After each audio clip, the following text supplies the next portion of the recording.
Assalamualaikum warahmatullahi wabarakatuh. Oke, teman-teman, di kesempatan kali ini kita akan membahas perhitungan manual metode sekant untuk menentukan akar persamaan non-linier. Sebelum kita masuk ke perhitungannya, teman-teman harus pahami dulu langkah-langkah metode sekant. Yang pertama, kita harus menentukan dua tebakan awal yang kita simbolkan dengan X0 dan X1. Kemudian berikutnya, kita akan lakukan iterasi dengan menentukan taksiran akar selanjutnya yang kita simbolkan dengan Xn plus 1. Nah, ini adalah rumusnya ya, teman-teman. Kemudian langkah yang ketiga, teman-teman harus mengecek dua syarat. Syarat yang pertama, apakah akar-akar taksirannya itu sudah tetap atau nilainya sudah sama. Dengan kata lain, Xn plus 1 sama dengan Xn. Kalau terpenuhi berarti iterasi selesai. Kemudian kita dapat menyimpulkan akar persamaannya adalah Xn plus 1 pada iterasi tersebut. Tetapi kalau tidak terpenuhi, kita akan cek syarat yang kedua, di mana kita harus menghitung nilai mutlak Xn plus 1 dikurangi Xn per Xn plus 1. Jika nilainya itu kurang dari atau sama dengan ES, maka syarat yang kedua terpenuhi. Berarti iterasi boleh dihentikan.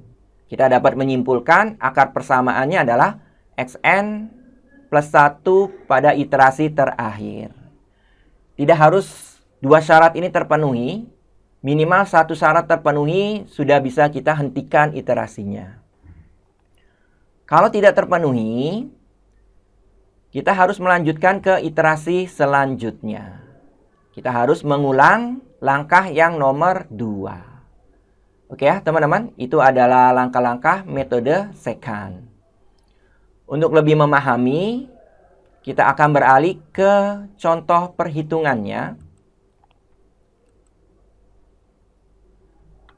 Dengan menggunakan metode sekant, hampiri akar dari persamaan non-linier fx sama dengan x pangkat 3 ditambah x dikurangi 1 dengan x0 sama dengan 1, x1 sama dengan 0,5 dan es sama dengan 0,02.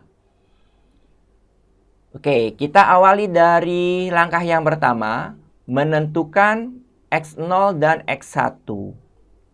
Kebetulan pada soal sudah diinformasikan nilai x0 dan x1-nya. Berarti kita tidak perlu menentukan sendiri dua nilai tebakan awal. Kita cukup menggunakan nilai yang sudah diketahui pada soal. Oke, berarti X0-nya sama dengan 1, X1-nya sama dengan 0,5. Oke, selanjutnya kita harus menentukan Xn plus 1 dengan menggunakan rumus Xn dikurangi Fxn dikali Xn min 1 per Fxn dikurangi Fxn min 1. Kalau teman-teman perhatikan rumus ini, kita harus menghitung Fxn dan Fxn min 1. Tapi sebelumnya, teman-teman harus tentukan dulu Xn-nya berapa, Xn min 1-nya juga berapa. Oke. Xn sama dengan nilainya adalah X1. Maka Xn-nya adalah 0,5. Oke ya. Kemudian Xn min 1. Berarti satu periode sebelum Xn. Xn-nya kan 1. Berarti Xn min 1-nya adalah X0. Satu periode sebelum X1. Berarti X0. Sama dengan 1. Oke, kalau sudah kita tentukan nilai yang diperlukan, kita tinggal mensubstitusikannya ke fungsi f. Kita mulai dari fxn dulu. Xn-nya adalah 0,5, maka kita harus mencari f 0,5. Kita substitusikan ke fungsinya, fungsi yang ini, diperoleh 0,5 pangkat 3 ditambah 0,5 dikurangi 1. Setelah dihitung, diperoleh negatif 0,375. Oke, selanjutnya kita hitung fxn min 1. Nilai xn min 1-nya adalah 1. Kita substitusikan ke fungsi f.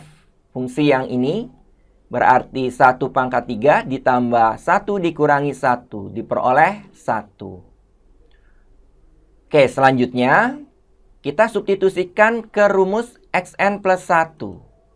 Oke, seperti ini ya teman-teman. Xn-nya adalah 0,5. Kemudian fxn-nya adalah negatif 0,375. Kemudian xn-nya adalah 0,5. Dikurangi xn min 1. Xn min 1-nya adalah 1. Per fxn. Fxn-nya adalah negatif 0,375.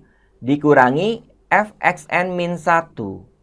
Fxn min 1-nya adalah 1. Oke, teman-teman hitung sesuai dengan urutan matematikanya dulu. Berarti yang di dalam kurung dulu yang ini. 0,5 dikurangi 1. Kemudian hasilnya dikalikan dengan negatif 0,375. Kemudian kita hitung yang penyebutnya dulu yang ini. Baru nanti pembilang dibagi dengan penyebut. Kemudian 0,5 dikurangi hasil perhitungan yang tadi ya teman-teman.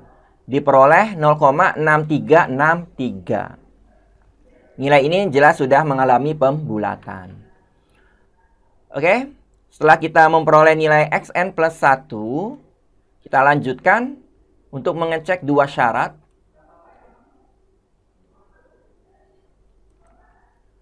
Syarat yang pertama, kita bandingkan xn plus 1 dengan xn. Apakah nilainya sudah sama atau belum? Ternyata belum sama, berarti syarat belum terpenuhi. Kita cek syarat yang kedua, kita harus menghitung nilai mutlak xn plus 1 dikurangi xn per xn plus 1. Teman-teman substitusikan sesuai dengan nilainya. Diperoleh hasilnya adalah 0,206. Nilai ini kita bandingkan dengan ES, ternyata masih lebih besar daripada ES. ES-nya sendiri nilainya adalah 0,09. Artinya dari dua syarat tersebut tidak ada yang terpenuhi. Maka kita putuskan untuk melanjutkan ke iterasi yang kedua. Beralih ke iterasi yang kedua. Pada iterasi ke-1 diperoleh xn iterasi 1 sama dengan 0,5. Dan xn plus 1 iterasi 1 0,6363. Nah, nilai ini yang akan kita gunakan sebagai dua tebakan awal pada iterasi yang kedua. Jadi teman-teman tidak menentukan sendiri ya. Tapi kita gunakan nilai xn dan xn plus 1 pada iterasi yang pertama dijadikan sebagai dua nilai tebakan awal. X0 sama dengan xn iterasi yang pertama, yaitu 0,5. Dan X1 sama dengan xn plus 1 iterasi yang pertama, nilainya adalah 0,6363. Oke, selanjutnya kita akan menentukan xn plus 1 dengan menggunakan rumus ini ya teman-teman. Terlebih dahulu kita harus menentukan xn dan xn min 1-nya. Oke, xn untuk iterasi yang kedua, nilainya akan sama dengan X1, yaitu 0,6363. Kemudian xn min 1, itu nilainya akan sama dengan X0. Nilainya adalah 0,5. Kalau sudah kita tentukan xn dan xn min 1, kita substitusikan ke fungsinya. Kita cari terlebih dahulu fxn, di mana xn-nya adalah 0,6363. Kita substitusikan ke fungsinya. Diperoleh negatif 0,106. Kemudian kita juga harus menghitung fxn min 1. Di mana nilai xn min 1-nya adalah 0,5. F 0,5 ini sudah kita hitung di iterasi yang pertama. Maka tidak perlu kita uraikan ya. Kita langsung tulis nilainya saja, yaitu negatif 0,375. Selanjutnya, kita substitusikan ke rumus xn plus 1. Nah, ini perlu ketelitian ya, teman-teman. Sesuaikan dengan urutan operasi hitung pada matematika. Mana dulu yang harus dikerjakan, mana dulu yang dikerjakan berikutnya. Oke, setelah kita substitusikan, diperoleh nilai xn plus 1 pada iterasi yang kedua adalah 0,683. Selanjutnya, kita akan cek dua syarat. Syarat yang pertama, apakah xn plus 1 dan xn itu nilainya sudah sama? Ternyata masih belum sama ya, sehingga syarat ini belum terpenuhi. Kita cek syarat yang kedua. Nilai mutlak xn plus 1 dikurangi xn per xn plus 1. Teman-teman substitusikan sesuai dengan nilainya. Kemudian perhatikan juga operasi hitung matematikanya. Urutannya seperti apa. Ya, setelah dihitung diperoleh nilainya adalah 0,07. Kita bandingkan nilai ini dengan ES. Ternyata sudah lebih kecil daripada ES yang bernilai 0,09. Artinya syarat yang kedua ini terpenuhi. Karena dari dua syarat ini ada satu syarat yang terpenuhi, maka iterasi selesai. Iterasi boleh kita hentikan sampai iterasi yang kedua. Langkah selanjutnya kita menyimpulkan akar persamaannya adalah xn plus 1 pada iterasi yang kedua. Yang terakhir ini. Maka akar persamaannya adalah 0,683. Oke ya teman-teman. Ini adalah perhitungan secara manual metode secant. Mudah-mudahan mudah untuk dipahami serta bermanfaat. Terima kasih atas perhatiannya. Saya akhiri. Wassalamualaikum warahmatullahi wabarakatuh.